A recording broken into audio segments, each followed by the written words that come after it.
मधुबनी। मधुबनी जिला वासियों को आज मुझे ये जानकारी देना है कि 13 नए पॉजिटिव केसेस जिले में आए हैं। आपको पता है कि नरार कलुआई में 65 साल की एक महिला पॉजिटिव पाई गई थी। उनके घर में और एक 2 साल की लड़की और एक 15 साल का लड़का ये पॉजिटिव पाया गया है। फुलपरास का एक 15 साल का लड़का पॉजिटिव पाया गया है। फिर बरहीटोला जयनगर के 2 व्यक्ति, जो एक 23 साल का है और एक 25 साल का है, ये दिल्ली से आए थे, ये भी पॉजिटिव पाए गए हैं।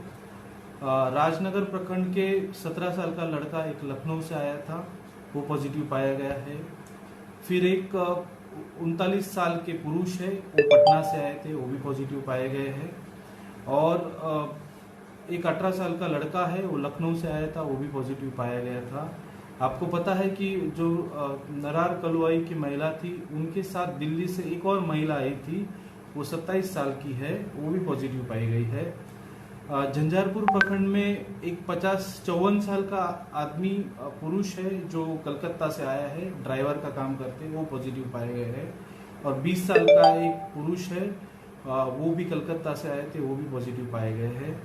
और आपको पता है कि झंझारपुर पिपरोलिया में 2 व्यक्ति पॉजिटिव पाए गए थे। उनके संपर्क में आए हुए 2 और व्यक्ति, जिनके सैंपल हम लोगों ने पूर्व में भेजे थे, वो पॉजिटिव पाए गए। इस तरीके से 13 व्यक्ति जिले में आज पॉजिटिव पाए गए हैं और पूर्व से 5 व्यक्ति, इस तरीके से 18 व्यक्ति पॉजिटिव पाए गए थे।